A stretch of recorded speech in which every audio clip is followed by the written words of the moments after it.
In the rhythm of modern life, you may have grown deeply familiar with the feeling that the mind never truly comes to rest. One thought follows another. One worry barely closes before a new question opens. We live as if we are always trying to catch up with a certain now, yet the faster we run, the farther it seems to drift away. Tonight, you don't need to understand anything more. You only need to slow down.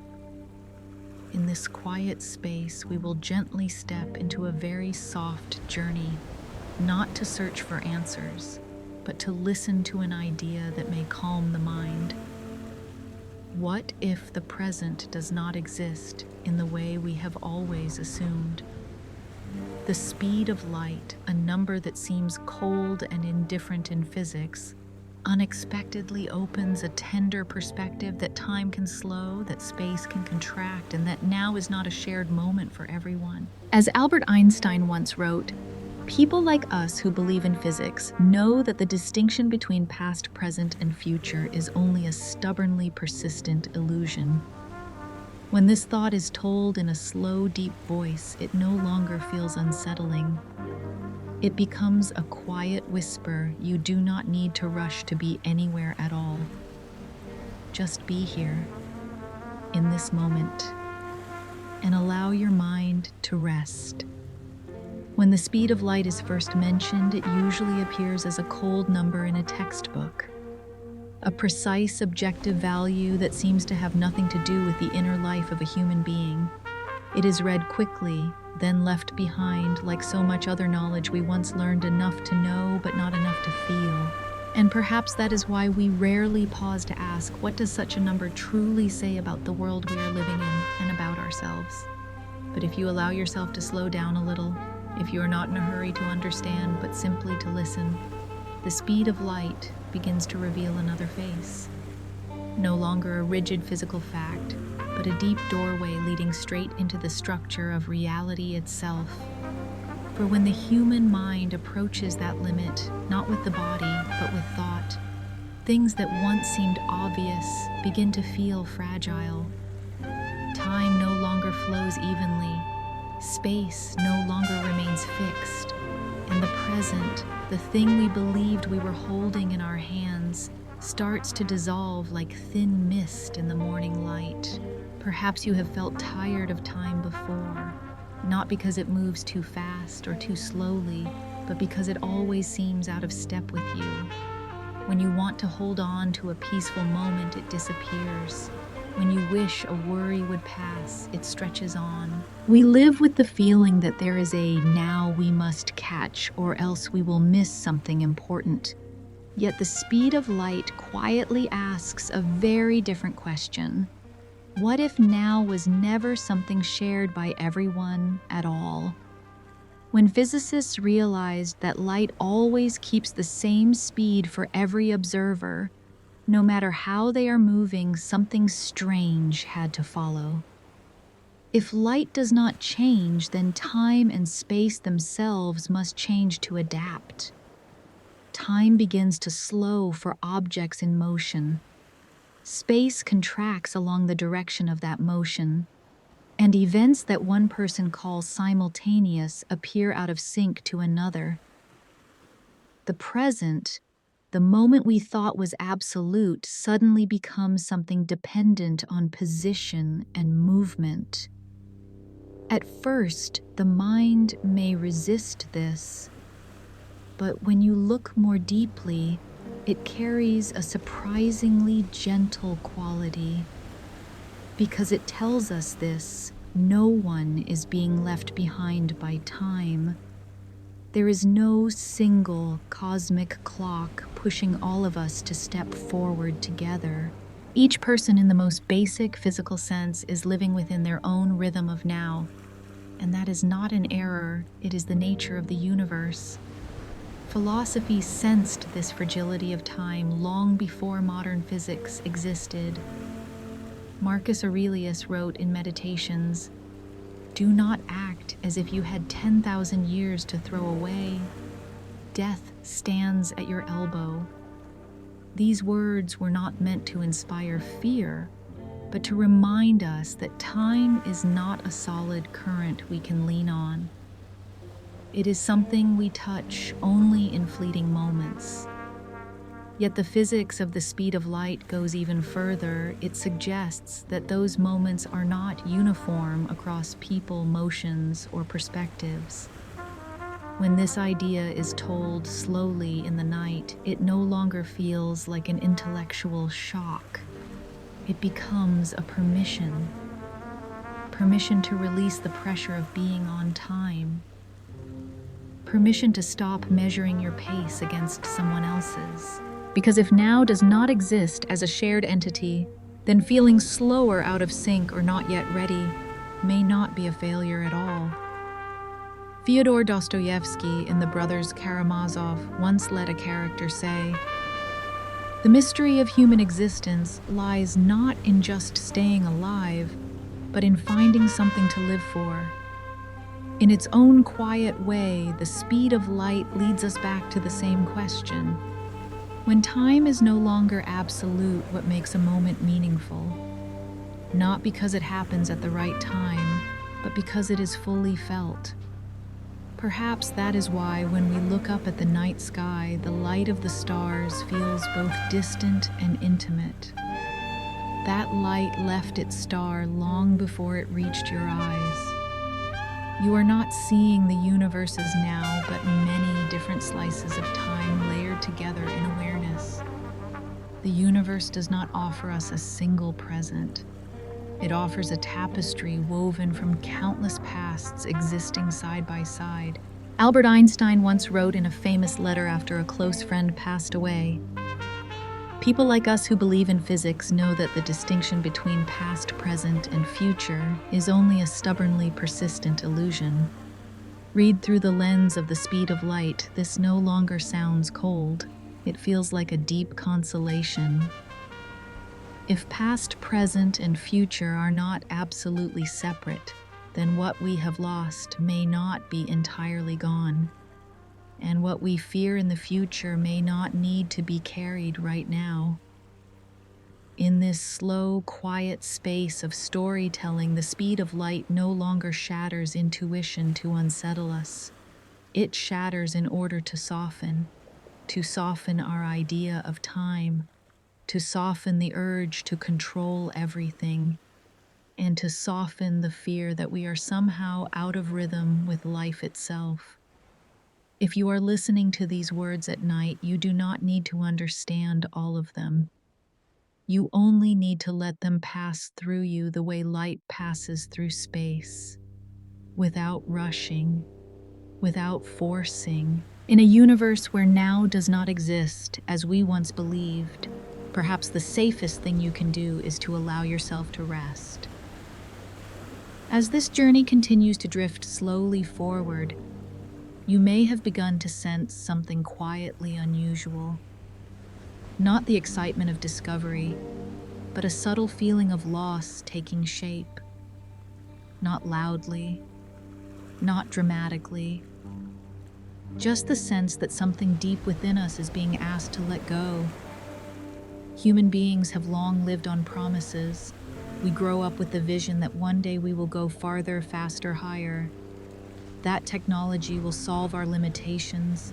That distance is merely a matter of time, and that the stars, however distant, will eventually fall within our reach. But the speed of light makes no promises. It does not reassure.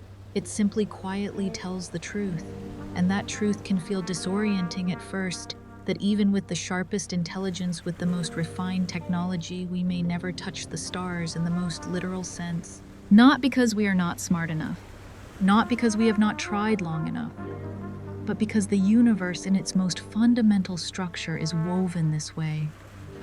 The speed of light is not just a number, it is the maximum rhythm at which cause and effect can travel.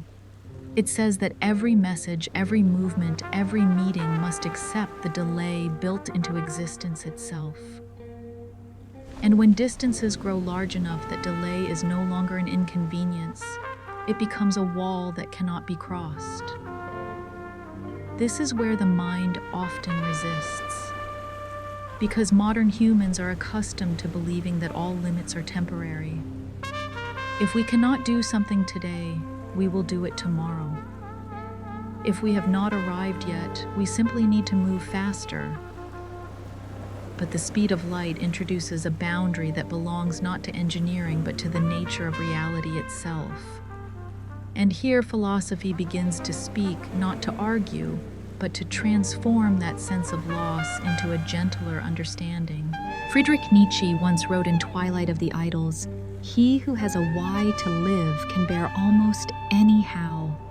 This sentence is often read as a call to strength, but in this context, it whispers something else when we cannot change the how of the universe.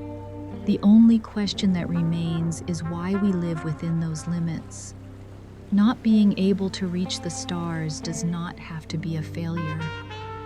It may be a deep reminder that the universe was not designed to serve humanity's endless expansion. It does not oppose us. It simply does not privilege us. Marcus Aurelius wrote in Meditations, "Accept the things to which fate binds you and love the people with whom fate brings you together." There is no resignation in these words, but a rare kind of reconciliation. Not reconciliation with small circumstances, but with a reality far larger than ourselves. Seen from this perspective, our inability to reach the stars is no longer the tragedy of a species trapped in place. It becomes the condition that allows nearer connections to carry real meaning.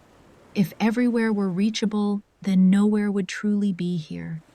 Perhaps that is why Carl Jung once wrote, "Loneliness does not come from having no people around, but from being unable to communicate the things that seem important to oneself." The cosmic loneliness suggested by the speed of light is not only the distance between stars, but a reminder that meaning does not live in how far we go, but in how deeply we connect even within a very small range. When we realize that other civilizations, if they exist, may never hear our call, a strange sadness can arise. But if we sit with that sadness long enough, it softens into a quiet composure. Life does not need a cosmic audience to be worthwhile.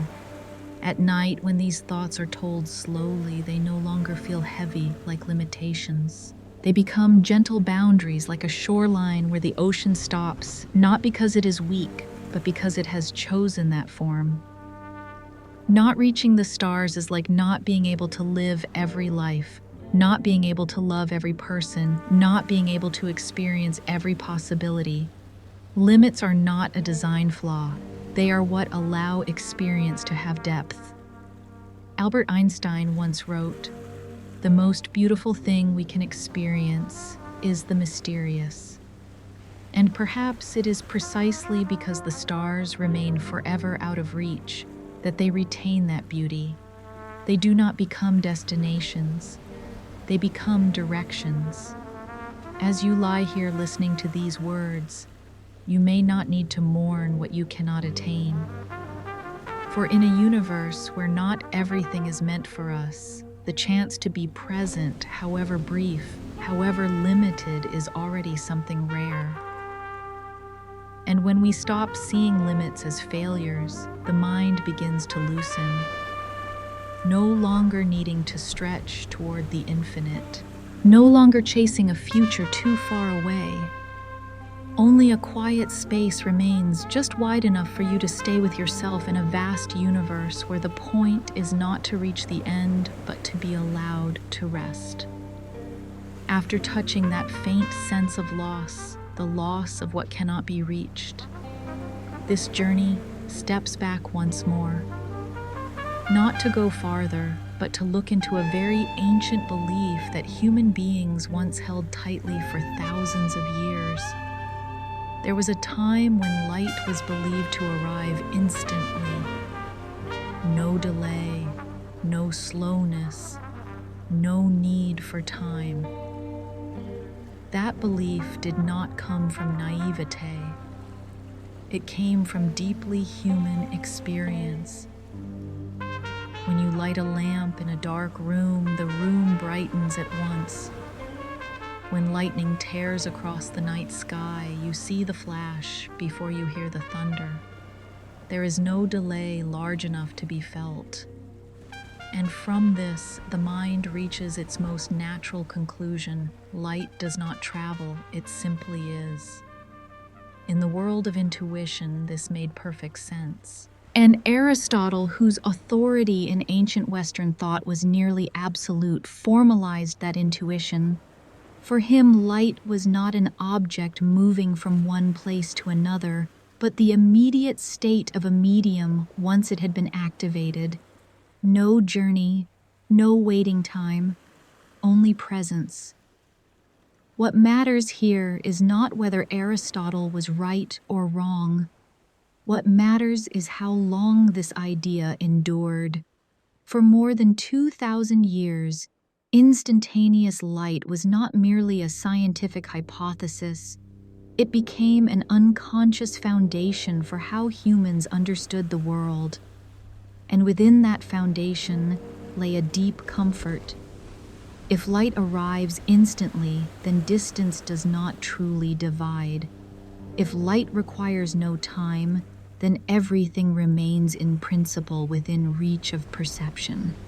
Human beings tend to favor such universes that do not make us wait. Philosophy recognized this tendency long ago. Plato once had Socrates say in the Republic, knowledge, which is acquired under compulsion, obtains no hold on the mind. Belief in instantaneous light was not imposed. It took root because it aligned with how the mind wants to feel reality, close, continuous, uninterrupted. When light is considered instantaneous, seeing becomes almost synonymous with knowing. There is no delay between event and perception, no gap for doubt to slip in. The world feels solid, dependable, and in a certain sense, comfortable. Perhaps this is why, for centuries, human beings felt no urgent need to question the speed of light. Not from a lack of curiosity, but because the question itself threatened a very delicate sense of safety. If light takes time to arrive, then what we are seeing is no longer what is happening. It is what has already happened, placed in the mind of the ancient world that thought may have been too unfamiliar to be useful. For philosophy at the time was not seeking absolute precision about nature, but order, meaning, and harmony. Aristotle wrote in Metaphysics, "All men by nature desire to know." But to know here did not mean simply to measure. It meant to place the world into a structure one could live within. Instantaneous light allowed that. It let human beings believe that reality did not hide from them, that what is seen is what is, that the present is a shared plane spread evenly across the world. In that context, preserving the belief in instantaneous light was not conservatism. It was a survival choice of thought. Yet time, whether believed in or not, continued to flow quietly on. And with it, small questions began to appear. Not large enough to break the system, but sufficient to create fine, almost invisible cracks. Some philosophers before Aristotle had their doubts. Empedocles once suggested that light might require time to travel. But the idea was like a whisper in the wind, not strong enough to overcome the authority of collective intuition. And so light continued to arrive instantly in human thought. No one felt an urgency to test it, because no one felt inconvenienced by it. At night, when this story is told slowly, it does not read as the history of an error. It reads as the history of a deeply human need, the desire to live in a world without delay between desire and perception. Sigmund Freud wrote in Civilization and Its Discontents, "Man has, as it were, become a kind of prosthetic God. Human beings extend themselves through tools, but they also wrap reality to fit their psychology. Instantaneous light was one such wrapping. It kept the world contained within a feeling of control. It allowed us to believe that when we look, we are touching the present directly. Only when observations grew more delicate, only when distances became large enough, only when instruments became precise enough did that illusion begin to tremble. But at this point in the journey, we do not yet need to break it. We only need to understand why it lasted so long. Because in understanding that, we also understand something about ourselves, about the need to live within a shared present, about the wish not to wait in order to understand, and about the quiet unease we feel toward realities in which everything arrives just a little late. And it is precisely from that stable illusion that the later greater shocks of science would draw their depth. For they would not only change how we measure the world, but force us to say goodbye to a familiar feeling that light, and with it, the present, is always right in front of us. But that is the story of the parts yet to come. For now, in this slow moment, you can allow your mind to rest for a while inside a world that was once very simple, where light arrived instantly and now seemed still whole. After lingering long enough inside the gentle illusion that light is always instantly present, this journey begins to shift very slowly toward the first moment when that belief began to crack. Not through a loud collapse, but through small failures, observations that seemed insignificant, and the patience of those willing to look at the world just a little more carefully. Galileo Galilei was among the first to bring that intuition into the light of experiment. Not with complex machines, but with an idea so simple it was almost poetic. Two people stand on distant hilltops, each holding a lantern. The first opens their light. The second, upon seeing it, immediately opens their own. If light takes time to travel, then that delay, however small, should appear. But no delay was observed, not because light was instantaneous, but because human beings were too slow. The body's reflexes, no matter how quick, are still tens of thousands of times slower than light. Galileo's failure was not an error in thought, but a gentle reminder. There are truths that exist beyond the direct reach of our senses. Seen with softer eyes, that failure was not an ending, but the first moment humanity recognized its own limits. Not every question can be answered by what we see and how we react. Some things require greater distances and longer spans of time to reveal themselves. The philosopher Blaise Pascal once wrote in Pensée, "The eternal silence of these infinite spaces frightens me." That fear comes not only from vast space itself, but from the realization that reality is not scaled to fit human sensation. Galileo reached the edge of that realization. He did not prove that light has a finite speed, but he proved something nearly as important, that human intuition is not the final measure of the universe. And so the journey continued slowly and farther beyond familiar hills, beyond the reach of human-scale experiments, and into the sky itself. Ole Romer, a Danish astronomer, did not look at light on Earth, but at the shadow of a small moon Io as it slipped behind the planet Jupiter. Io's eclipses occurred with the regularity of a heartbeat. They could be predicted. And precisely because of that, Romer noticed when prediction and observation began to drift apart. Something strange appeared. When Earth moved closer to Jupiter, the eclipses arrived earlier than expected. When Earth moved farther away, they arrived late. Io had not changed its rhythm. Jupiter was not behaving erratically. Only light had to travel a longer distance. And in that moment, a daring thought emerged. Light does not arrive when an event happens. It arrives after the event has already occurred, and that delay depends on distance. Spoken aloud at the time, this was not merely a scientific discovery. It was a profound philosophical shift. If light takes time to reach us, then what we see in the sky is always the past. Not a distant past, but an unavoidable one. From that moment on, the present was no longer a shared plane. It became a thin slice, different for each position in space. Marcus Aurelius wrote in Meditations, "Everything we hear is an opinion, not a fact. Everything we see is a perspective, not the truth." Romer, in a very quiet way, gave humanity a physical example of this idea. What we see is not what is, but what has managed to reach us. What is remarkable is this: the discovery did not cause panic. It did not shatter the world. It simply slowed the world down. And within that slowness, human beings began to accept that there is a gap between event and perception, and that this gap is not a flaw. It is structure.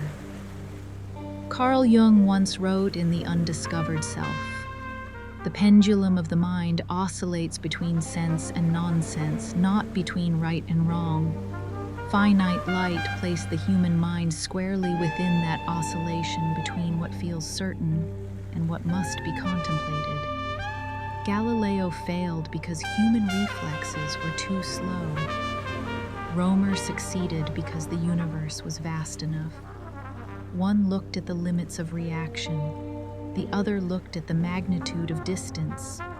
And between those two moments, the illusion of instantaneous light began to fracture. But this fracture did not cause pain. It did not destroy meaning. It opened only a narrow opening just wide enough for the light of deeper understanding to enter. At night, when you hear this story told at a slow pace, you may not need to remember the names of astronomers or the numbers involved. What matters more is the gentle feeling that the world is not in a hurry to be seen. Some things need time to reach you, not because you are slow, but because distance is real. And in accepting that distance, the mind begins to loosen, no longer demanding that everything appear at once, no longer forcing now to be identical everywhere. Only a quiet truth remains that light arriving late does not make the world less beautiful. It simply reminds us that every moment we receive has already traveled a long way. And perhaps just like light, the deepest understandings in life never arrive instantly. After the first cracks have appeared very small, very quiet, in the belief that light arrives instantly, science enters a far stranger moment. Not a moment of dazzling discovery, but a moment of complete emptiness, of failure. And yet the greatest failure in the history of physics. By the end of the 19th century, human beings felt they had nearly finished arranging the world inside their minds. Newtonian mechanics worked smoothly. The motion of planets could be predicted. Light was understood as a wave, and waves require a medium through which to travel. Sound needs air. Water waves need water. So, what does light need? The answer at the time seemed obvious: the ether. An invisible, silent medium filling all of space, light enough not to hinder the motion of planets, yet rigid enough to carry light waves at an astonishing speed. The ether was not an exotic idea. It was the final piece needed to keep the familiar picture of the universe from collapsing. And if the ether existed, then Earth moving around the sun should create an ether wind, causing the measured speed of light to change depending on direction. Albert Michelson and Edward Morley were not seeking revolution. They were seeking confirmation. They built an experiment so delicate, so precise, it bordered on obsession, designed to measure the tiniest difference in the speed of light along different directions. Everything was ready. The apparatus was sensitive enough. The theory was clear enough. The expectations were firm enough. And then nothing happened. No phase shift, no sign of an ether wind, no difference at all, not even the smallest one. Light always traveled at the same speed, no matter how Earth moved, no matter how the apparatus was rotated, no matter how the seasons changed. This result was not merely surprising, it was unacceptable by every intuition of the time. In the history of science, there are failures caused by faulty measurements, by insufficient instruments, by immature hypotheses. But this was a different kind of failure, the failure of the question itself. Michelson and Morley had done everything right, and precisely because of that, their null result became terrifying. It was not that we have not yet found the ether. It was that perhaps the ether does not exist at all. The philosopher Thomas Kuhn wrote in The Structure of Scientific Revolutions, "Normal science does not aim at novelties of fact or theory, and when successful finds none." The Michelson-Morley experiment is a perfect example. It did not seek anything new. Yet by finding nothing, it forced science to confront something new in the most unsettling way. If there is no ether, if light needs no medium, if the speed of light is the same for all observers, then the entire familiar structure of space and time begins to tremble. This did not happen overnight. There was no single morning when all physicists awoke and said we were wrong. For a long time, attempts were made to patch things up. Auxiliary hypotheses were added, details were modified. The ether was preserved in increasingly strange forms. Because abandoning the ether was not merely abandoning a physical concept, it meant letting go of the feeling that the world has a fixed foundation, a silent background upon which all motion takes place. Martin Heidegger once wrote in Being and Time, "What is nearest is what is farthest." The ether was precisely that which was so near that no one noticed they were leaning on it. And when it disappeared, the emptiness became overwhelming. In the quiet space of the Michelson-Morley experiment, humanity was forced for the first time to face an uncomfortable possibility that the universe does not need to conform to our intuition. Space may not be absolute, time may not be uniform, and motion may not require an ultimate point of rest. But if you hear this story at night told in a slow and gentle rhythm, that failure no longer feels like a crisis. It feels more like a moment of letting go of the need for an unchanging foundation, letting go of the idea that everything must have something to stand on, letting go of the false comfort of familiar concepts. Sigmund Freud wrote in new introductory lectures on psychoanalysis, "The ego is not master in its own house." Michelson and Morley gave science a similar experience. Reason, no matter how refined, is not the absolute ruler of reality. And it is precisely at that empty point that a new door quietly begins to open. If light always has the same speed, then perhaps the problem does not lie with light. Perhaps what must change is not an auxiliary hypothesis, but the way we understand space and time themselves. But here, the journey does not rush forward, because before a new understanding can be welcomed, the mind must linger for a while with uncertainty. In psychotherapy, there is a crucial moment called not knowing, when we stop rushing to assign meaning and allow ambiguity to exist. The failure of Michelson-Morley was such a moment for humanity, a pause between two systems of thought, a starless night in which the sky offers no answers. And perhaps it is within that silence that the mind is finally allowed to rest from the need to understand everything immediately. You do not need to remember the name of the experiment. You do not need to picture the apparatus. What matters more is the very gentle feeling that sometimes seeing nothing is the most important thing of all. For only when we accept that something familiar does not exist do we make enough space to receive a deeper reality. And from that quiet failure, a great reversal is waiting, not loudly, not in haste, but strong enough to change how human beings understand now itself. But that is the story of the next part. For now, let your mind remain in that empty space for a little while, in the stillness of a failure that opened the path for everything that followed. After the deep pause of the Michelson-Morley failure, when science stood before an empty sky with no ether left to cling to, this journey does not erupt into a loud discovery. It shifts very gently, almost unnoticed at first. A reversal, not of data, but of how the question is asked.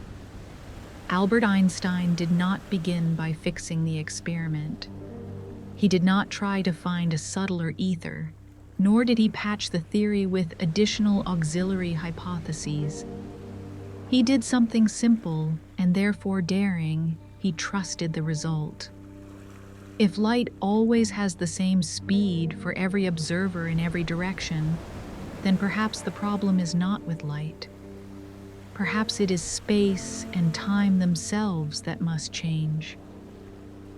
When spoken aloud, this thought does not sound like an invention. It sounds like a letting go of the belief that there is an absolute foundation behind all motion, letting go of the intuition that time flows evenly for everyone, letting go of the feeling that space is a fixed stage, silently waiting for us to step onto it. Einstein wrote in Relativity, the special and the general theory. The theory of relativity is intimately connected with the theory of space and time. But what he truly did was more than connect them. He softened the two concepts that human beings had long treated as the most rigid of all. Before Einstein, time was a river, flowing steadily, the same everywhere, independent of human beings, unaffected by whether you stood still or moved. Space was an unmoving backdrop within which events simply took place. Einstein whispered something else. This is only true if light is allowed to change. But light does not do that. And so, in order for light to remain faithful to itself, the universe had to do something strange. It had to bend the very things we once believed were absolute. Time begins to slow for objects in motion. Not because clocks malfunction, but because time itself truly runs more slowly. Space begins to contract along the direction of motion. Not because objects are physically squeezed, but because length is no longer a shared number. And events once believed to happen at the same time no longer do so for everyone. There is no single shared now. When this idea first touches the mind, it can feel disorienting. But when it is told slowly in the night, it carries an unexpectedly gentle quality. Because it says this, you are not out of sync with the world.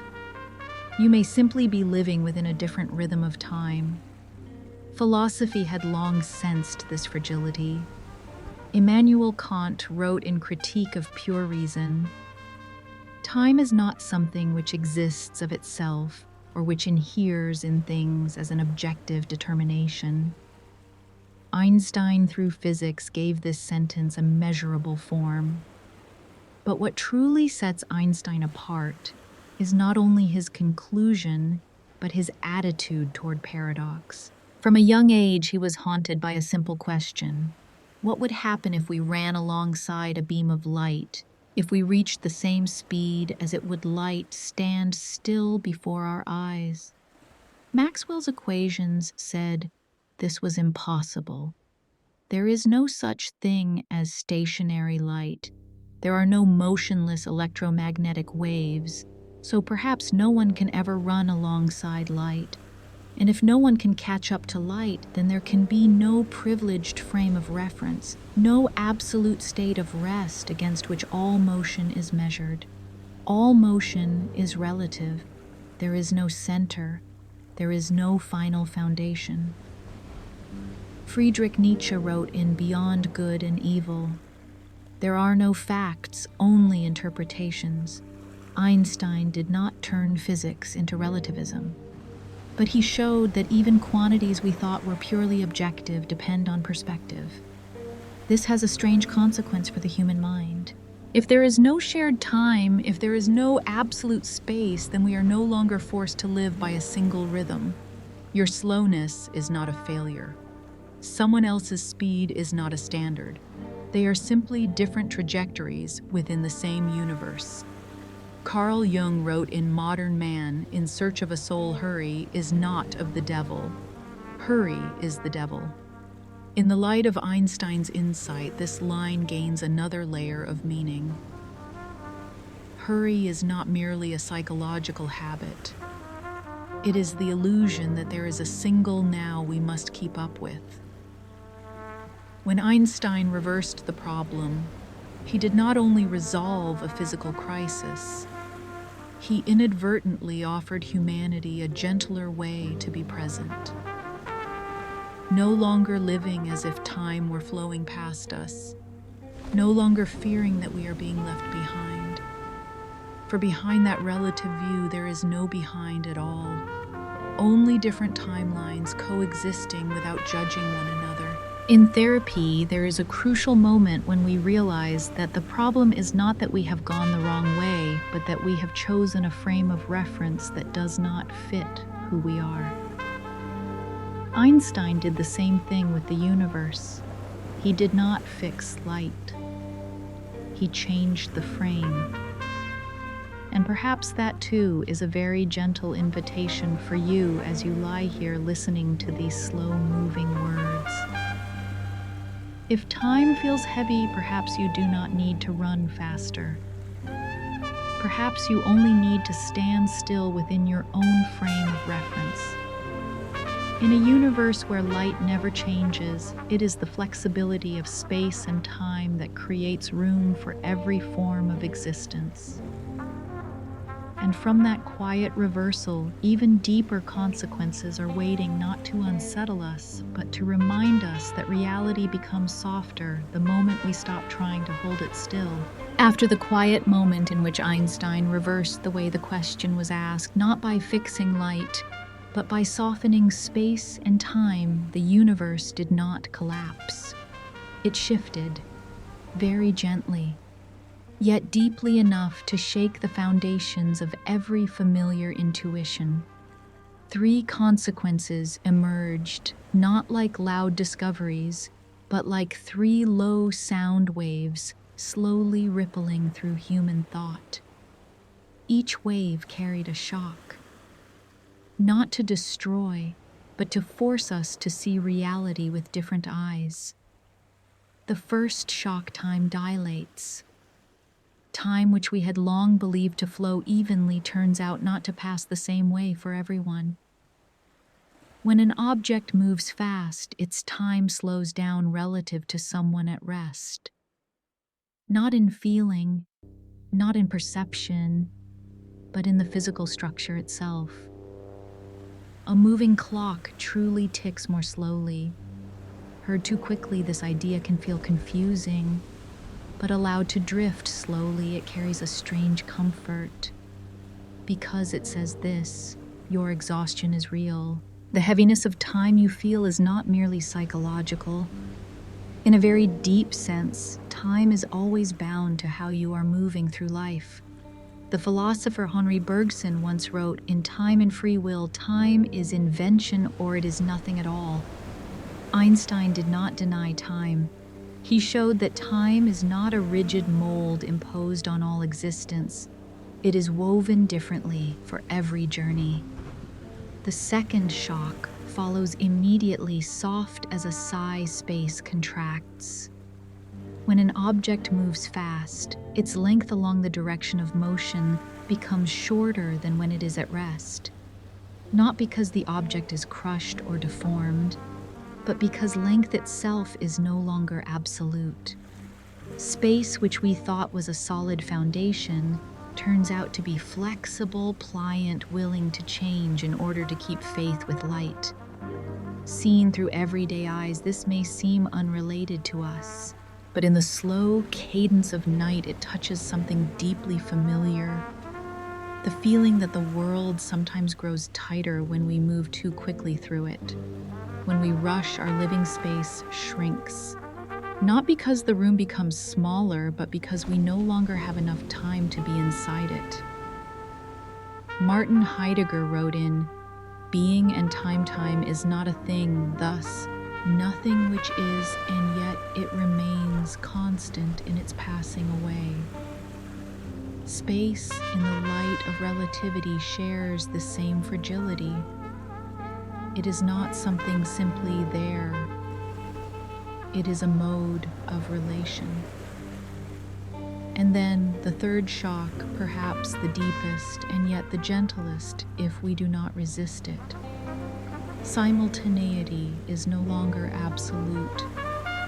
Two events that happen at the same time for you may not happen at the same time for someone else if they are moving differently from you. This is not illusion, not a measurement error, but a direct consequence of light having a finite speed. And from here, a very familiar idea begins to dissolve. There is no single shared now for the entire universe. Each person, each motion, each position has its own slice of the present. Taken purely by reason, this can feel unsettling, but allowed to sink in quietly, it carries a rare liberation. Because it says this, you do not need to live in step with everyone else. There is no standard present that you are failing to reach. Friedrich Nietzsche once wrote in, "Thus spoke Zarathustra, all that is straight lies, all truth is crooked, time itself is a circle." Einstein did not say time is a circle, but he showed that time is not straight in the way we once believed. When these three shocks merge, a very different picture appears. Space and time are no longer silent backdrops. They become living realities, changing with motion, with perspective, with relationship. And in this picture now does not disappear. It simply ceases to be shared. Carl Jung once wrote in Memories, Dreams, Reflections, "The most terrifying thing is to accept oneself completely. Perhaps one of the hardest things to accept is that your present moment is not confirmed by the entire world. Yet it is precisely this that allows you to remain within your own present without comparison." As you lie here listening to these words drift slowly, you do not need to synchronize with anyone. You do not need to be on time. You do not need to catch up. In a universe without a shared now, your presence, tired, quiet, unremarkable, is still entirely valid. The three shocks of reality were not born to leave humanity lost. They only remove the illusion of absolutes. And when that illusion fades, what remains is not chaos, but a space wide enough to breathe. You are not slow. You are not late. You are simply living within your own stream of time. And in this quiet night, as space and time both soften, perhaps the safest thing you can do is to stay with that very private now without defending it, without proving it.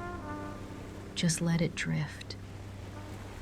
After the first shocks of relativity have softened our intuition, when time no longer flows evenly, when space no longer stands still, When now is no longer a shared moment, a very natural question appears quietly yet persistently.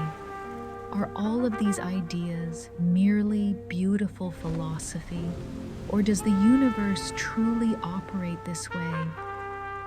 The answer does not come from contemplation. It comes from clocks, from cosmic dust, and even from the phone resting quietly beside you right now. Let us begin very slowly with a deeply human image: clocks flying around the Earth. In 1971, 4 extremely precise atomic clocks were placed aboard airplanes and flown around the Earth in 2 opposite directions. When they returned, no mystical story emerged. Just a very small detail, yet enough to change everything. Those clocks no longer matched the rhythm of the clocks that had remained on the ground.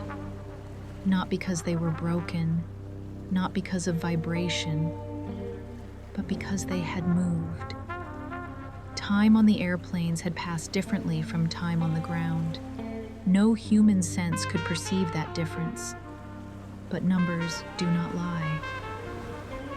Einstein wrote in Relativity, the Special and the General Theory, "The only justification of our concepts and system of concepts is that they serve to represent the complex of our experiences." Those clocks did not prove relativity. They simply lived according to it.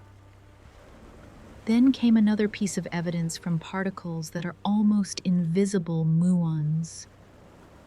Muons are created when cosmic rays collide with Earth's atmosphere tens of kilometers above the ground.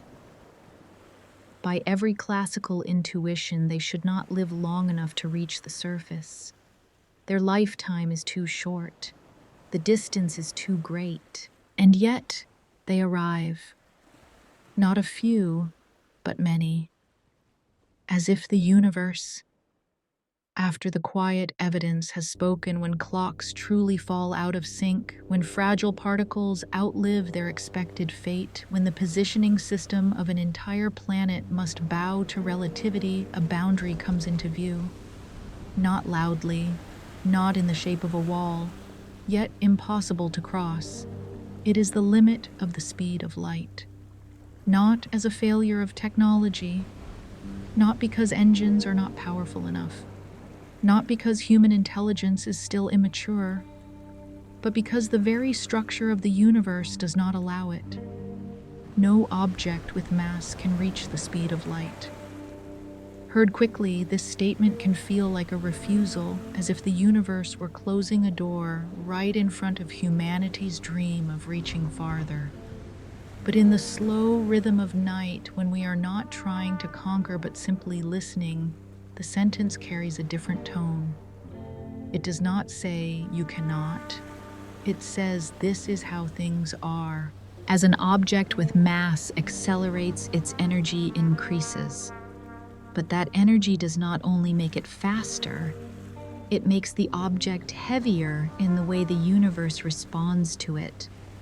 The closer it comes to the speed of light, each small step forward demands more energy than all the previous steps combined. And at that edge, the energy required becomes infinite. Not very large, not unimaginably huge, but impossible. Albert Einstein once wrote in Out of My Later Years, "Nature shows us only the tail of the lion. But I have no doubt that the lion belongs to it, even though he cannot reveal himself to the eye all at once because of his huge dimension." This limit is like the lion's tail, a small sign revealing that a deeper structure governs everything. And most importantly, this is not only a limit of motion, it is a limit of causality. The speed of light is not merely the speed of light. It is the maximum speed at which causes can lead to effects. If anything could exceed that limit, the order of before and after would become tangled. Effects could arrive before causes. Answers could appear before questions. The universe, in its deep silence, seems to say, I can give you many things, but not the paradox of broken causality. Immanuel Kant once wrote in Critique of Pure Reason, all appearances, that is, all objects of experience, are in time. Relativity goes one step further. It says not only are all events in time, but their order depends on motion, and that order must be protected. The limit of the speed of light is the barrier that keeps the universe's story from contradicting itself. Seen this way, the limit no longer resembles a prison. It feels more like a grammar of reality. It does not allow you to write just any sentence, but it allows every meaningful sentence to exist. In human life, we often confuse cannot with not yet. We believe that with more time, more technology, more effort, every limit can be broken. But the universe does not operate by will, it operates by structure. And perhaps the deepest maturity of knowledge lies not in breaking every boundary, but in recognizing which boundaries do not need to be broken. Marcus Aurelius once wrote in Meditations, "You have power over your mind, not outside events." Realize this, and you will find strength. The speed of light reminds us that power does not lie in moving the fastest, but in understanding why there is no need to move faster. In the context of healing, this carries a very gentle meaning. If there are things you cannot reach, it is not because you are inadequate. If there are journeys that cannot be shortened, it is not because you lack effort. There are limits that exist not to challenge us, but to keep our story from falling apart.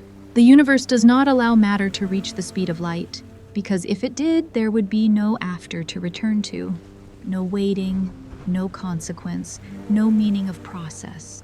Friedrich Nietzsche once wrote in Human All Too Human, "He who would learn to fly one day must first learn to stand and walk and run and climb and dance."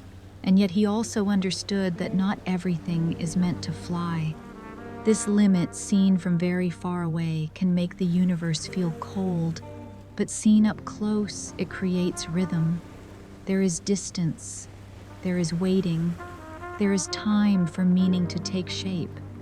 If light were infinite, everything would be simultaneous. There would be no before and after, no story, and know you as a being who experiences. In this quiet night, as you let these words drift by, this limit does not need to feel frightening.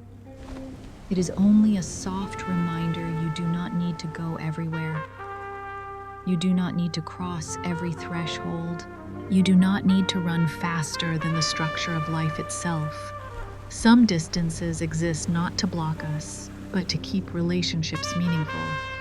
And perhaps in a universe with limits that cannot be crossed, the safest thing is not to rush forward, but to stay long enough to understand where you are standing. Not every door needs to be opened. Some doors exist simply so we know that inside them the universe is still quietly holding its own order, and within that order you are allowed to rest. After touching the uncrossable limit, when we understand that the speed of light is not a challenge to be conquered, but a boundary that preserves order, another consequence slowly comes into view. Not loudly, not dramatically, but deeply. The loneliness of the universe, not the loneliness of an individual within a crowd, but a loneliness woven into the very structure of space-time itself. Between the stars, distance is not only vast, it is slow. A message that is sent does not disappear. It still exists, it still travels, but it may take years, centuries to reach somewhere else, if it ever has the chance to arrive at all. Light from the moon takes a little more than a second to reach Earth. From the sun, more than 8 minutes. From the nearest star, over 4 years.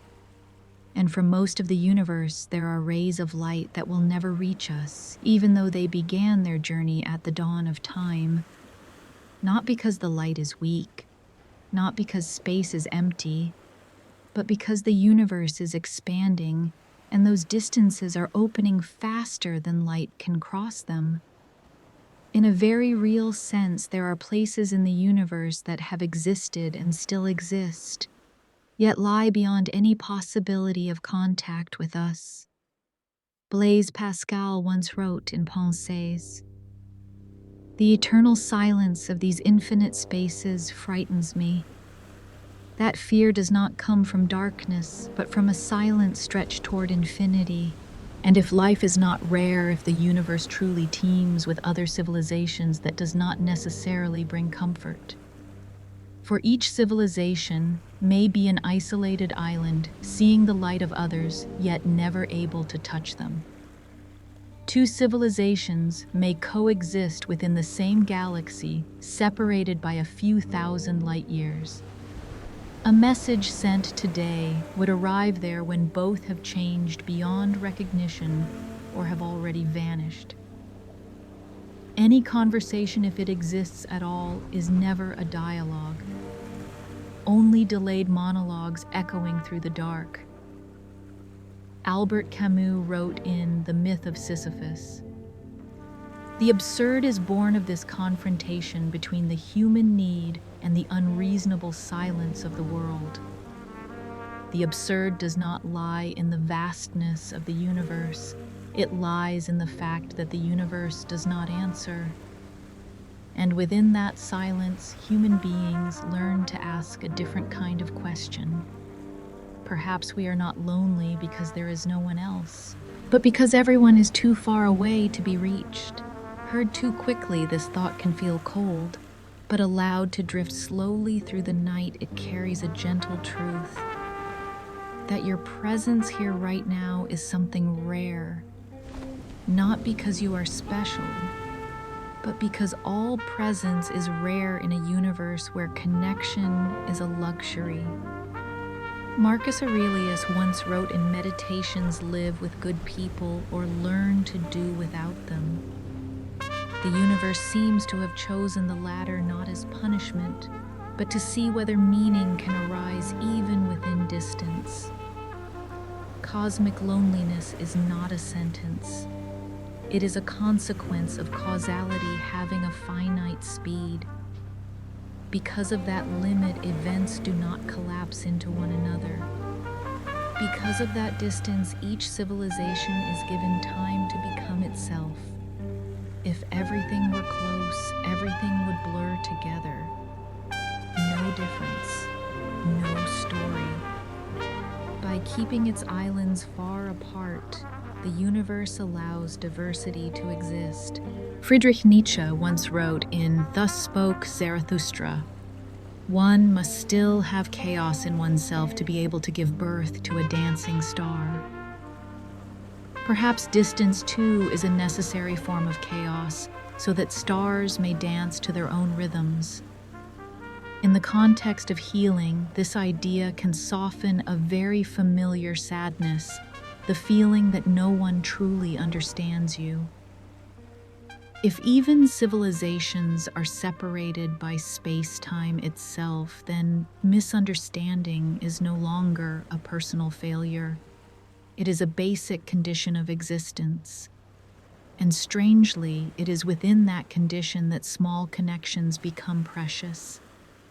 A sentence spoken at the right moment, a glance that needs no explanation, a shared silence. In a universe where most light never reaches elsewhere, every ray that does arrive carries meaning. Carl Jung once wrote in The Undiscovered Self, loneliness does not come from having no people around, but from being unable to communicate the things that seem important to oneself. The speed of light does not take away the possibility of connection. It only makes connection fragile and therefore worthy of care. As you lie here listening to these words drift slowly, you may feel very small within a very large universe. But that smallness is not meaningless. It is the result of a structure designed to keep the story from collapsing into itself. The universe may be full of life, but each life is given its own stretch of sky in which to exist. And within that space, meaning does not come from reaching everything, but from staying long enough with what is near. Cosmic loneliness, when seen slowly enough, is not a declaration that we have been abandoned. It only says this encounters are rare, and because of that, each one that occurs is worth listening to. In this quiet night, you do not need to send signals far away. You do not need to search for anyone beyond the stars. You only need to let the very small light, right here in the breath, in the heartbeat, in simple presence, exist fully. In a universe of isolated islands, the fact that you are listening, feeling, remaining with yourself is already a connection deep enough for the mind to come to rest. After passing through distances that cannot be bridged, after accepting that each civilization may be an isolated island, a deeper and quieter question begins to emerge. Not a question about how far we can go, but a question about where we are in time.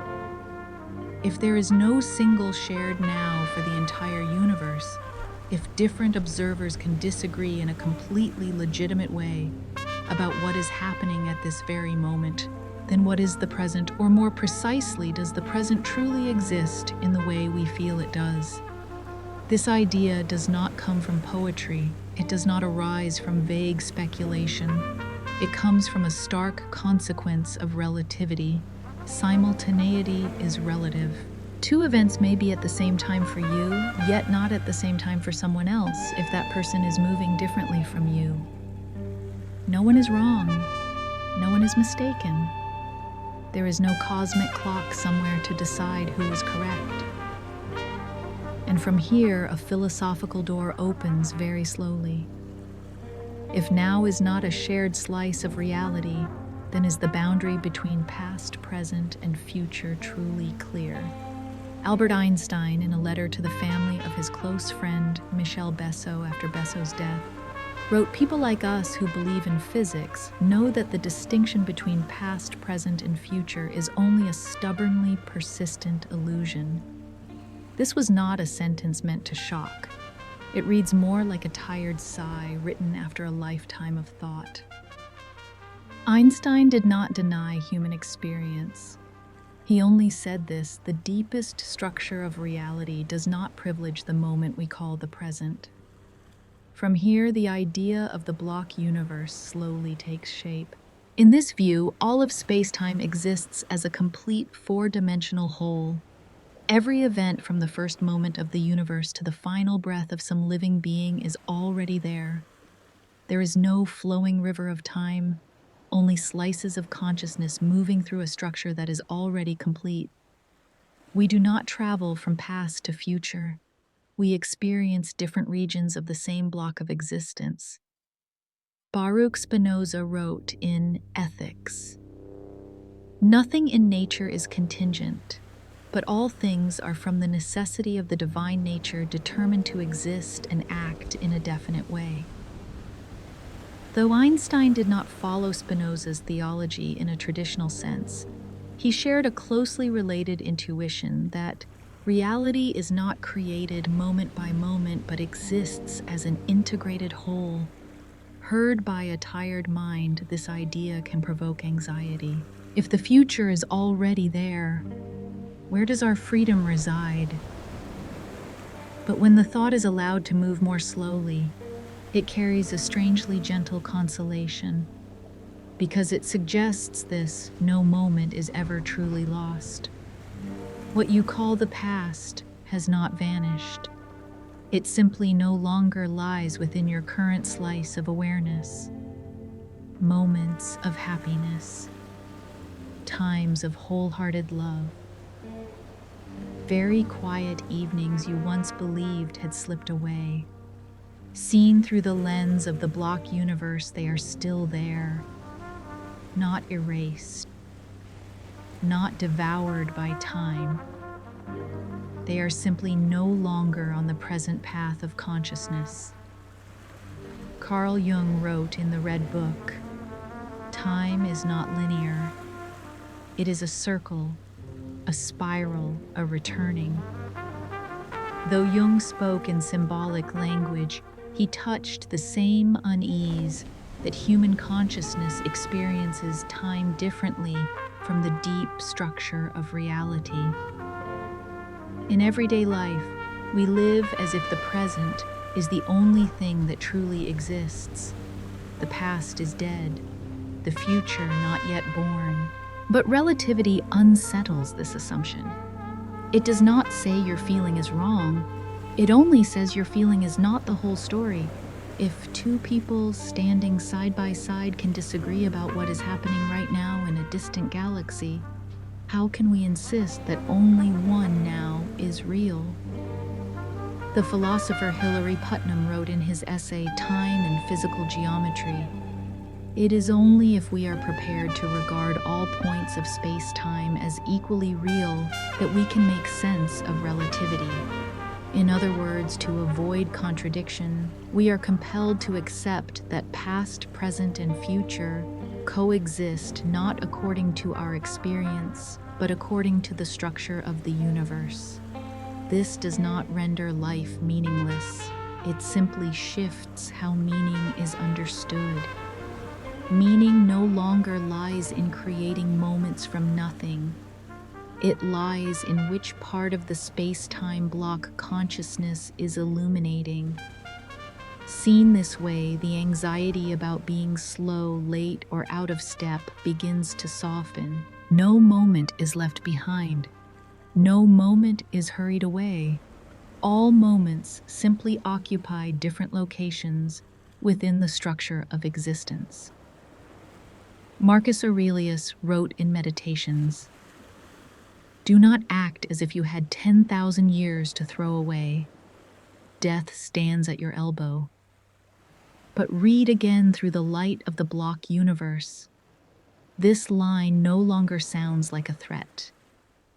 It becomes a reminder, be fully present within the slice that is opening now.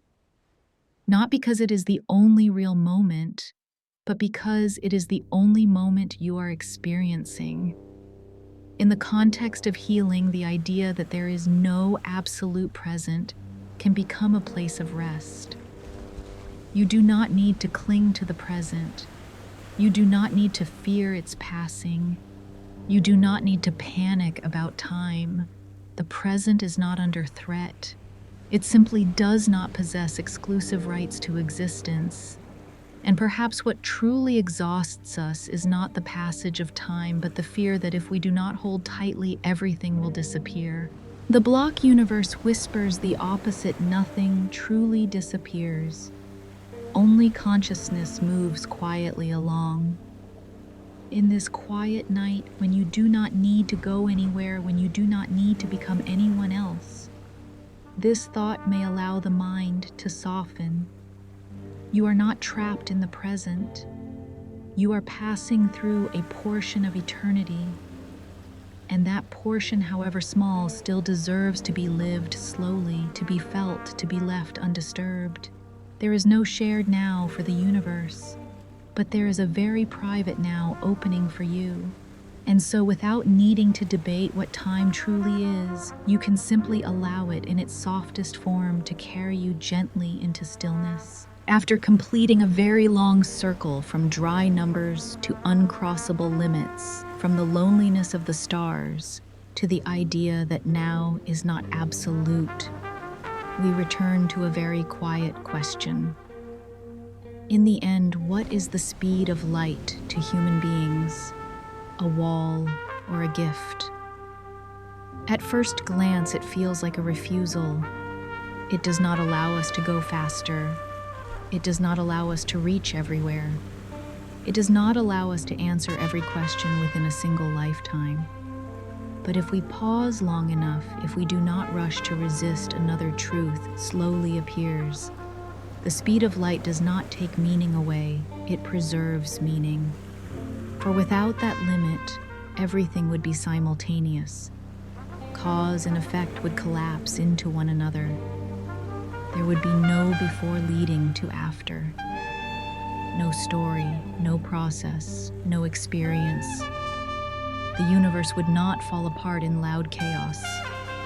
It would dissolve into absolute meaninglessness.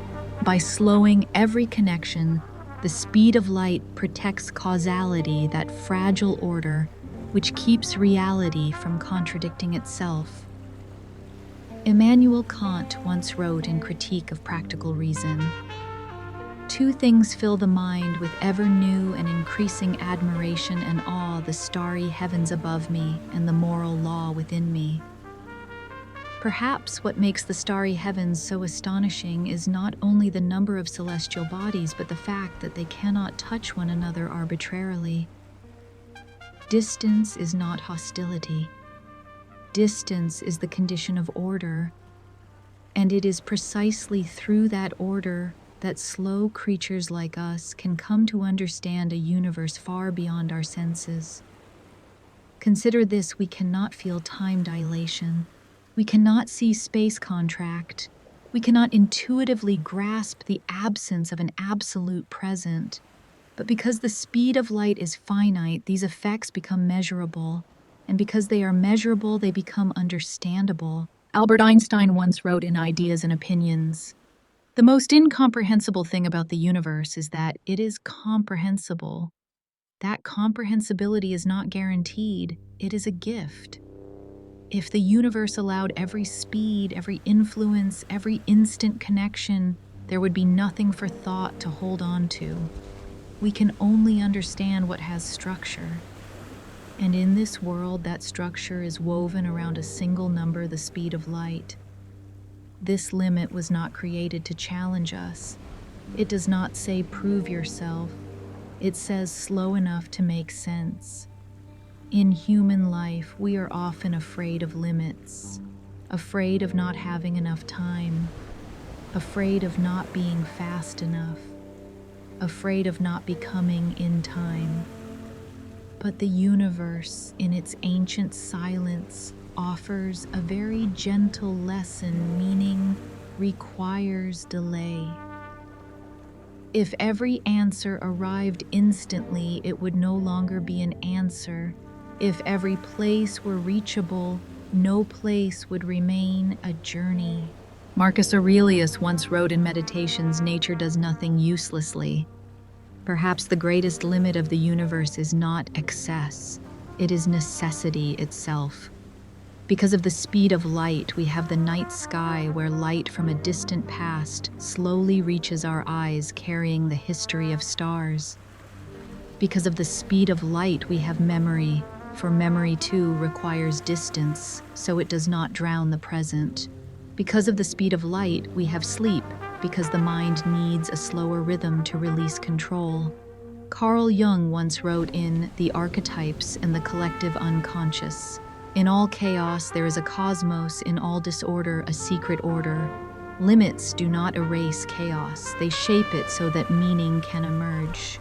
Seen this way, the speed of light is no longer a wall. It is like a shoreline that keeps the ocean from flooding everything. And within that shoreline, human beings, though small, have a place to stand. We do not need to go everywhere. We do not need to see everything. We do not need to live every possibility. We only need to be slow enough to understand what is present. Friedrich Nietzsche once wrote in, "Thus spoke Zarathustra. Thoughts are the shadows of our feelings, always darker, emptier, and simpler. The speed of light gives feeling enough time to become thought, and thought enough depth not to become violent toward itself." In the context of healing, this idea is as gentle as a hand on the shoulder. You do not need to outrun time. You do not need to defeat limits. You do not need to prove that you deserve to exist. The universe has already given you a rhythm slow enough to understand it. And perhaps what causes human suffering is not limitation itself, but the habit of treating limitation as an enemy. If we look back on this journey from instantaneous light to finite light, From absolute present to the block universe, a consistent pattern emerges each time humanity lets go of an illusion. Reality does not become poorer, it becomes deeper. Limits are a gift not because they make us stronger, but because they allow us to understand where we truly stand. In this quiet night with no goal to reach, nowhere to go, this thought may be allowed to remain. The speed of light does not promise that we will touch the stars, but it gives us something else, the ability to know where we are. And sometimes that is the fullest gift of all. You do not need to surpass the universe. You only need to let the universe with its slow, precise rhythm pass through you. Not to possess, not to conquer, only to be present. In a world where light has a speed and meaning requires time, sleep is no longer an escape. It is the moment you resynchronize with the deepest rhythm of reality. And as the mind gradually settles, you may allow that limit not as a barrier, but as a gentle boundary to hold you within the slow, quiet peace of the night. And now, as this journey slowly draws to a close, you do not need to carry any more concepts with you. No need to remember the numbers. No need to hold on to equations. No need to fully understand the universe that has been told. The speed of light is still there, quiet, unchanging, like a very deep underlying rhythm, keeping everything from spilling into everything else, allowing the story of reality to continue. And you are the same. You do not need to move faster. You do not need to reach the stars. You do not need to conquer any limits in order to be allowed to rest. In a universe where now is not absolute, this very small moment as you are listening, as your breath is slowing, as your thoughts begin to settle, is already enough. If something still echoes within you, let it echo softly. If there are questions without answers, let them remain where they are. The universe does not ask you to understand it. It only invites you to stay. And in that staying as space and time both grow gentle, you may allow yourself to drift into sleep like a distant light, moving slowly, arriving exactly where it needs to arrive.